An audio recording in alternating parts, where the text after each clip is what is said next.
गुरु प्यारी साध संगत जी, नमस्कार जी। आप सब कैसे हो?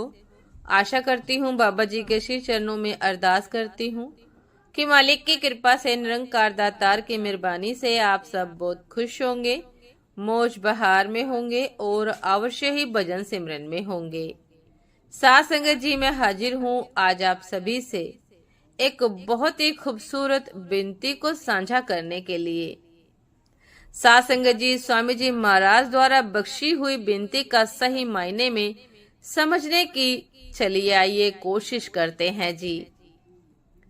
साध संगत जी, आज का दिन बहुत ही शुभ है, क्योंकि साध संगत जी आज हमें बाबा जी द्वारा बख्शी हुई विनती के मायने समझने का अवसर प्राप्त हुआ है। तो साध संगत जी चलिए आइए शुरू करते हैं जी। करू बीनती दो कर जोरी, अर्ज सुनो राधा स्वामी मोरी।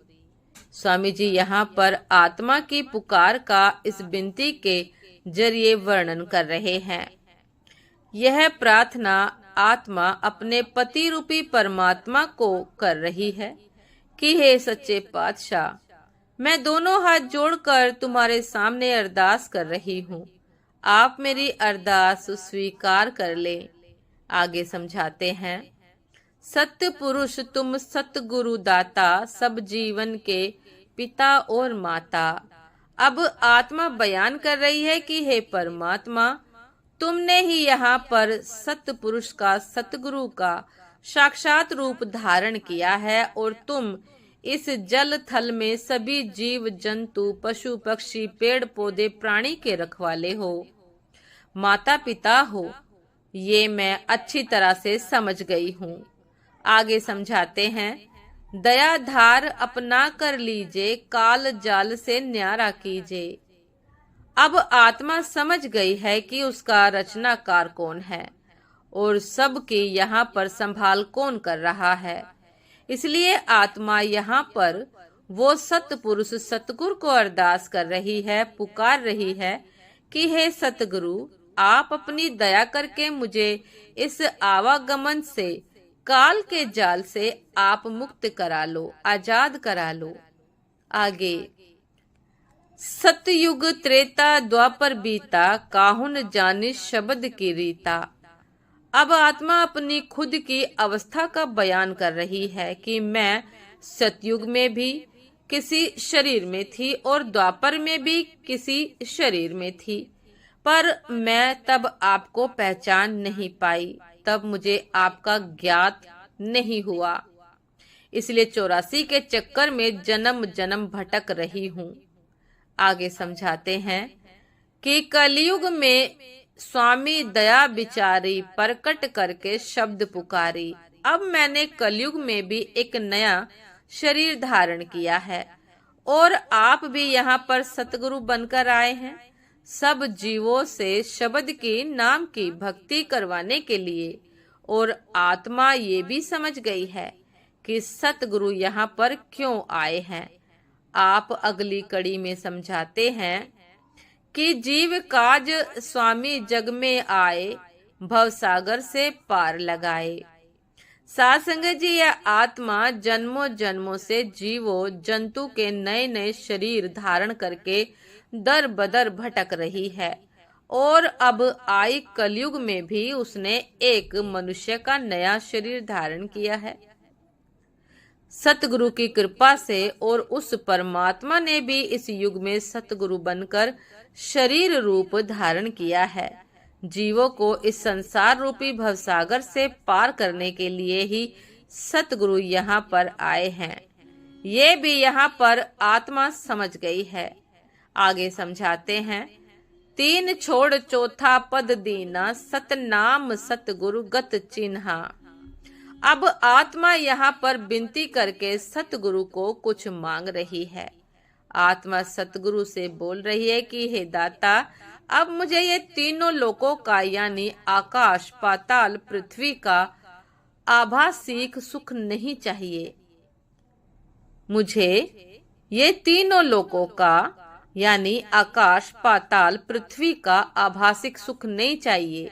ये तीनों लोक छोड़ के जो चौथा लोक, सतलोक, उस सतलोक में अब मुझे कायम तेरे चरणों में समा जाना है। आगे समझाते हैं कि जगमग जोत होत उजियारा, गगन सोत पर चदर निहारा।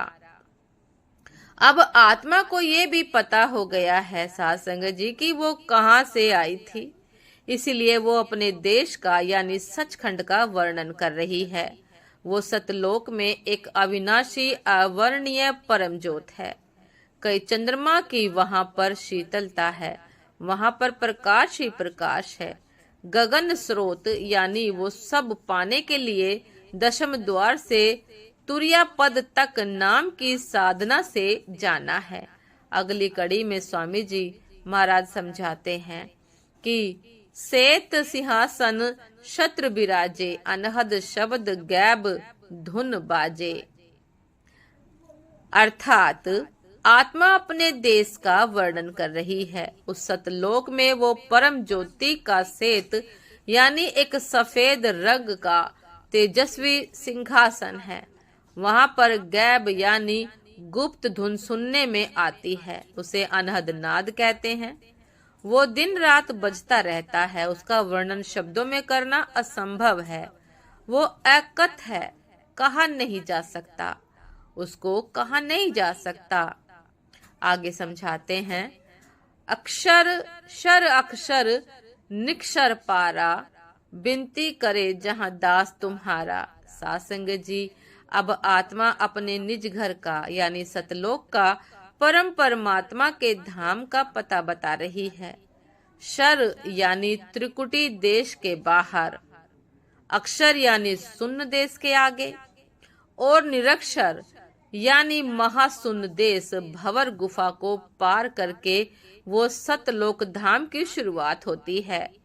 वहां पर सब जीव परमात्मा में समाये हैं, सब परम सुख से आनंदित हैं। वो देश सुख और दुख के परे है। इस प्रकार आत्मा अपना ठिकाना बता रही है।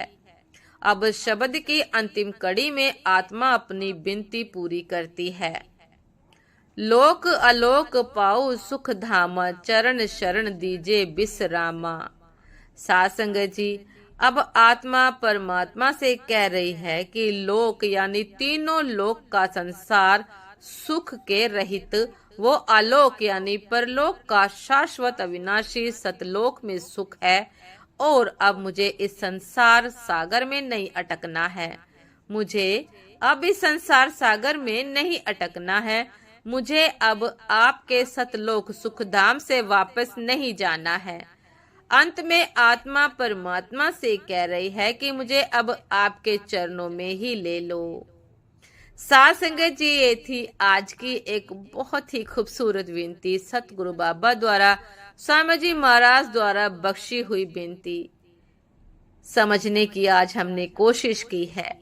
तो साध संगत जी उम्मीद करती हूँ कि बाबा जी द्वारा समझाई गई एक एक शब्द आप सभी को बहुत पसंद आए होंगे।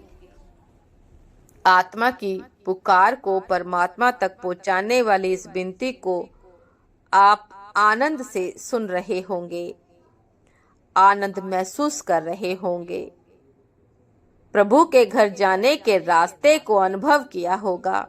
किस प्रकार सचखंड तक पहुंचना है यह भी अवश्य जाना होगा। साध संगत जी उम्मीद करती हूँ कि आपको आनंद की अनुभूति अवश्य हुई होगी।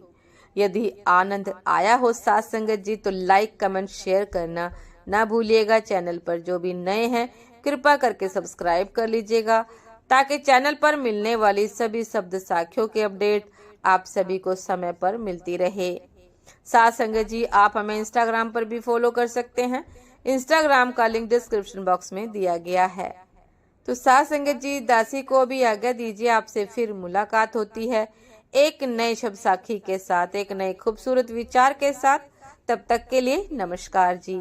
सदा खुश रहिए, मुस्कुराते रहिए, भजन सिमरन अवश्य करते रहिए। और साध संगत जी बाबा जी द्वारा स्वामी जी महाराज द्वारा बख्शी गई इस विनती को आप सभी से साझा करते समय दासी से यदि कुछ भी त्रुटि हो गई हो तो दासी क्षमा प्रार्थी है जी। नमस्कार जी।